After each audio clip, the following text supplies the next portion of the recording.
El acontecer de América Latina, Estados Unidos y el mundo con Red Mundial de Noticias. A través de Radio Cántico Nuevo. Red Mundial de Noticias con Johnny Romero. Comienza ahora. Hola, ¿qué tal? Aquí está la información en Red Mundial de Noticias. Aquí están los titulares de las más importantes noticias ocurridas en el mundo hasta este momento. Perú aprueba retiro de ahorros para pensiones que podría dejar a millones sin jubilación. Venezuela mantiene ejercicio militar en una isla del Caribe ante la amenaza de Estados Unidos. Colombia emite la primera sentencia restaurativa contra exmilitares por crímenes de guerra. México bloquea cuentas a diputada oficialista y empresas vinculadas por Estados Unidos con el narco. México y Canadá tienen aliados en el Congreso de Estados Unidos y se renegocia el TEPME. Jueza de Inmigración de Estados Unidos ordena deportación de activista Mohammad Khalil. Los demócratas exigen a Trump el regreso de la niña con cáncer deportada a México. Trump niega conversaciones para preparar un cambio de régimen en Venezuela. Aquí están las noticias. Washington. El presidente de Estados Unidos, Donald Trump, negó haber mantenido conversaciones con miembros de su gobierno para planear un cambio de régimen en Venezuela. El republicano lo dijo a la prensa a bordo del avión presidencial Air Force One durante su regreso a Washington tras la visita del Estado al Reino Unido. Una periodista le preguntó si ha mantenido conversaciones con el secretario de Estado Marco Rubio o con líderes militares sobre un posible cambio de régimen en Venezuela, a lo que Trump respondió con un escueto no lo he hecho.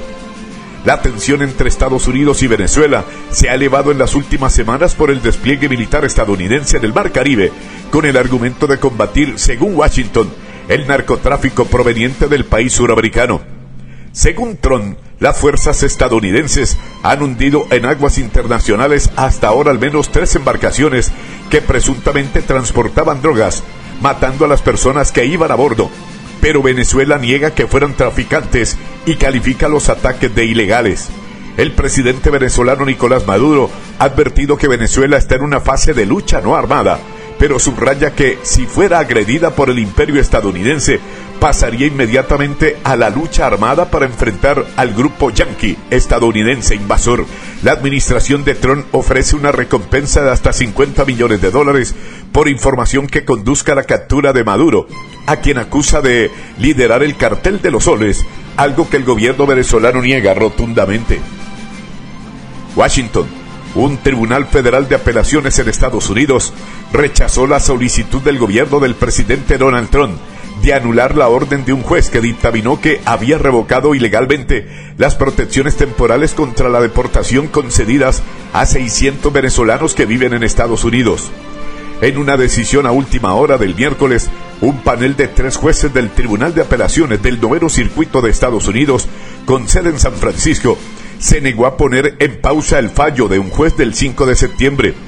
Este fallo sostenía que la secretaria de Seguridad Nacional, Kristi Noem, carecía de autoridad para finalizar el programa, conocido como Estatus de Protección Temporal, anular y poner fin al TPS de Venezuela, ha sumido en la incertidumbre el futuro de estos ciudadanos venezolanos y los expuso en riesgo sustancial de expulsión injusta, separación de sus familias y pérdida de empleo, dijo el tribunal. Washington. Congresistas demócratas exigieron a la administración de Donald Trump que le conceda un permiso humanitario para volver al país a Sara Hernández, la niña estadounidense que fue deportada junto a su familia a México cuando buscaba un tratamiento para el cáncer que padece. No estamos hablando de personas que son criminales, como ellos dicen. Hablamos de gente trabajadora, que lo único que quieren es proveer sustento a su familia. Así que estamos aquí para apoyar, aseguró en una rueda de prensa Adriano Espailá, el presidente del Caucus Hispano del Congreso, un grupo compuesto por legisladores de ascendencia hispana, centrado sobre temas migratorios. Espailá se reunió el pasado mes de mayo en México con la familia Hernández y defendió que este caso pone de manifiesto que el objetivo de la administración de Trump es deportar familias, niños, madres y padres. Sara es el rostro de nuestra humanidad como nación, aseguró por su parte Rochelle Garza, la presidenta de Texas de Civil Rights Project, que ha asistido a la familia desde el primer momento. El pasado marzo, la niña, sus 5 hermanos y sus padres, todos residentes en Texas, fueron deportados cuando intentaban cruzar un retén fronterizo para llevar a Sara, de 10 años en ese momento, al médico, después de que ésta se quejara de que no se sentía bien. Al detenerlos, los agentes de inmigración les dieron 2 opciones a sus padres: ser deportados todos juntos o ser separados de sus hijos, ya que 5 de ellos son ciudadanos estadounidenses y se podían quedar en el país. Eligieron permanecer juntos y fueron expulsados al día siguiente, dejando a la menor sin acceso a la atención médica especializada que recibía. Desde entonces, la familia vive en una zona rural de México, donde Sara no ha podido recibir el tratamiento adecuado por no contar con la ciudadanía mexicana y por los elevados costos, según contó Garza. Nueva York. 3 meses después de su liberación de una cárcel de inmigración, el activista palestino Mahmoud Khalil enfrenta la creciente amenaza de deportación por su papel en las protestas contra Israel en el campus universitario. En documentos judiciales hechos públicos el miércoles, una jueza de inmigración en Luisiana dictaminó que Khalil debería ser deportado por no revelar información en su solicitud de tarjeta de residencia permanente. La decisión representó un revés para Khalil, un residente legal de Estados Unidos y reciente estudiante de posgrado de la Universidad de Columbia, quien se convirtió en la primera persona que fue objeto de la agresiva represión del presidente Donald Trump contra los activistas pro-palestinos. Aunque el fallo lo acerca un paso más a una orden final de expulsión, está lejos de ser la última palabra en el caso. Por ahora, Khalil sigue protegido de la detención y deportación bajo una orden judicial separada. Su equipo legal ha dicho que tiene la intención de apelar el fallo del juez de inmigración, que Khalil ha caracterizado como más evidencia de represalias de un tribunal canguro. El fallo del 12 de septiembre de la jueza de inmigración Jamie Comans se basa en su orden anterior emitida en abril, que determinó que Khalil podría ser expulsado del país al ser un riesgo para la seguridad nacional. Los abogados de Khalil habían impugnado esa decisión, citando su falta de antecedentes penales y sus estrechos lazos con Estados Unidos. Su esposa es ciudadana estadounidense, al igual que su hijo de 5 meses, que nació cuando Khalil estaba bajo custodia federal. Khalil fue una figura prominente en las protestas en la Universidad de Columbia contra la guerra en Gaza, que se extendieron a campus en todo el país. Fue arrestado dentro de su edificio de apartamentos en el campus en marzo pasado y acusado por el gobierno de Trump de apoyar actividades pro-Hamas, refiriéndose al grupo miliciano palestino que atacó Israel el 7 de octubre de 2023. Khalil ha negado repetidamente el cargo y el gobierno federal no ha proporcionado pruebas al respecto. Khalil ha argumentado que está siendo blanco de las medidas por ejercer su libertad de expresión, señalando un memorando del secretario de Estado Marco Rubio, que justificó su arresto con el argumento de que sus creencias pro-palestinas podrían socavar los intereses de la política exterior de Estados Unidos. En su última decisión, Comans dijo que carece de la autoridad para cuestionar las determinaciones de política exterior y que los limitados lazos familiares de Khalil con el país no constituyen una razón convincente para anular su fallo anterior. Comans luego se puso al lado del gobierno en un reclamo separado, concluyendo que Khalil había representado falsamente de manera intencionada hechos sobre su pasado en su solicitud de tarjeta de residencia permanente, incluyendo su papel en una agencia de las Naciones Unidas que proporciona servicios a refugiados palestinos. Ciudad de México. La Unidad de Inteligencia Financiera UIF de México ordenó el bloqueo de cuentas de una diputada oficialista, otras 6 personas y 15 empresas en el país, luego de que el Departamento del Tesoro de Estados Unidos las incluyera en su lista de sancionados por su presunta participación en una red vinculada a la facción Los Mayos del Cartel de Sinaloa. La medida, explicó la Secretaría de Hacienda y Crédito Público, es preventiva, no constituye una resolución judicial y se enmarca en los mecanismos de cooperación internacional contra el lavado de dinero y el financiamiento al terrorismo.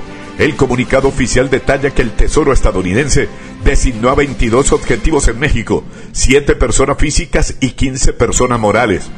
Entre los individuos apuntados por Estados Unidos figura Hilda Araceli Brown. Es alcaldesa de Playa de Rosarito y actual diputada federal del Distrito 9 de Baja California, en el noroeste de México, perteneciente a la bancada del oficialista Movimiento Regeneración Nacional Morena. Derivado de esa acción, la OIF instruyó el bloqueo de las cuentas y bienes y anunció el análisis de la información financiera de los señalados para, en su caso, dar vista inmediata a la Fiscalía General de la República.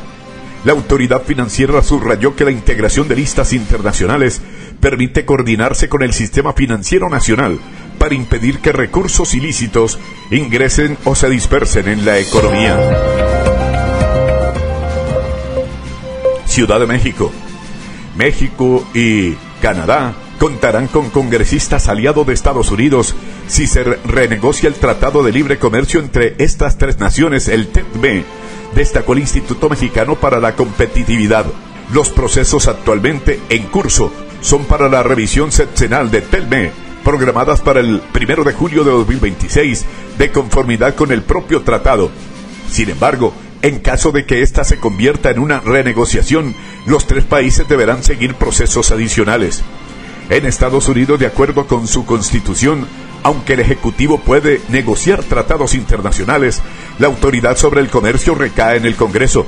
Para que el Ejecutivo estadounidense pueda entablar negociaciones comerciales sin la injerencia del Legislativo, requiere una autorización explícita con objetivos específicos. Esta autorización se conoce como la Autoridad de Promoción Comercial, la cual delega los poderes sobre la regulación comercial del Congreso al Ejecutivo Federal. En este contexto, México y Canadá cuentan con aliados potenciales en las entidades altamente vinculadas con el comercio exterior. Por ejemplo, en los estados agrícolas del centro de Estados Unidos, el Cinturón del Maíz, y en los estados vinculados a la industria automotriz, en el medio oeste y en el sur del país, dijo el INCO. La TPA facilita la negociación en la medida en que el Ejecutivo tiene la libertad de negociar tratados comerciales en el marco de los objetivos aprobados por el Congreso. En caso contrario, cualquier disposición podría ser bloqueada o modificada por el Legislativo. Este instrumento se emite por un periodo determinado. La última ocasión que se aprobó una TPA fue en 2015 para la negociación del Tratado de Transpacífico. Antes, este mismo instrumento se utilizó para la renegociación del entonces Tratado de Libre Comercio de América del Norte, TLCAN. La última extensión de la TPA venció en 2021. En caso de la revisión del TEPME, se vuelva una renegociación que implique abrir los capítulos del tratado, será necesario que la administración del presidente Donald Trump obtenga nueva autorización para iniciar pláticas formales. Ciudad de México. Los mandatarios de México y Canadá se reunieron ayer jueves para buscar nuevas rutas de comercio e inversión y evitar el campo minado sembrado por Donald Trump, cuyas políticas proteccionistas amenazan con dañar su vital relación con el mercado estadounidense. El primer ministro canadiense Mark Carney visitó a la presidenta mexicana Claudia Sheinbaum en momentos en que la ofensiva arancelaria mundial de Trump ha violado los términos del TEPME, el acuerdo de libre comercio que los tres países mantienen desde 2020 y que reemplazó el viejo TLCAN firmado en la década del 90. Como parte de su política, el magnate republicano ha impuesto tarifas aduaneras a algunos productos que exportan sus socios y amenaza con más gravámenes si estos no actúan para frenar el narcotráfico y la migración irregular hacia Estados Unidos. Carney viene a fortalecer la relación México-Canadá, que además del propio tratado que tenemos, es fortalecer el comercio, inversiones económicas en ciertos sectores, dijo Sheinbaum. Adelantó que entre las iniciativas está reforzar el intercambio de mercancías a través de los puertos entre Canadá y México, en los dos océanos, en lugar del cruce por carreteras o trenes que atraviesan territorio estadounidense. También se abordó la implicación del programa de entregas de visas especiales para trabajadores mexicanos, así como cooperación en educación, energías renovables e innovación, agregó Claudia Sheinbaum. Atención Los Ángeles. Un juez federal estadounidense suspendió el plan del gobierno de Donald Trump, que buscaba deportar inmediatamente a Guatemala a cientos de menores de edad que ingresaron solos y están bajo custodia de las autoridades. Las autoridades migratorias de Estados Unidos intentaron deportar el pasado 31 de agosto a 76 menores de edad que alcanzaron a estar en un avión hacia Guatemala y no fueron enviados por una orden judicial temporal que los protegía de la expulsión hasta este jueves. Timothy Kelly, juez federal del Distrito de Columbia y designado por Trump, emitió la orden preliminar que bloquea el envío a Guatemala de unos 327 niños originarios de ese país, elegibles para reunificación con sus padres o familias, según los documentos judiciales. Ciudad de Guatemala. Decenas de activistas marcharon en Guatemala para exigir a la Corte Suprema que libere al periodista José Rubén Zamora, preso desde 2022 por cuestionadas causas abiertas por la Fiscalía.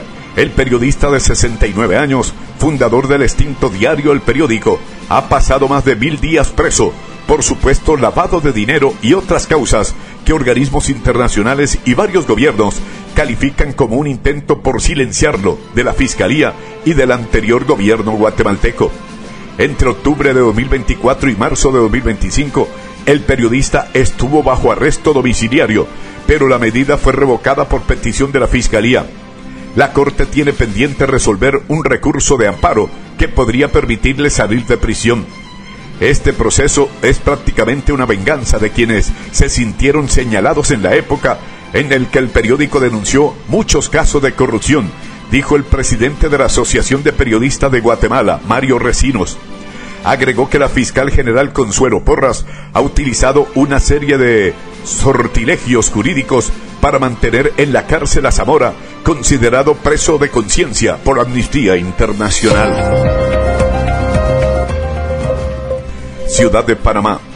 El presidente de Panamá, José Raúl Mulino, dijo que las relaciones consulares con Venezuela fueron restauradas para trasladar a aquellos migrantes de ese país caribeño que regresan desde el norte, tras ver frustrado su intento de entrar a Estados Unidos.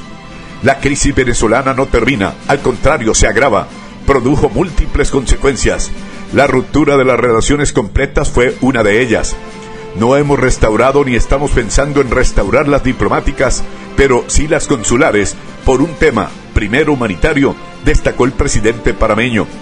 En concreto, para poder lograr el traslado de todos los señores y señoras indocumentados que vienen de toda Centroamérica y llegan a Panamá, y así poderlos enviar directamente a Caracas o a donde el gobierno venezolano decida. Por eso está nuestra cónsul allá. Lima.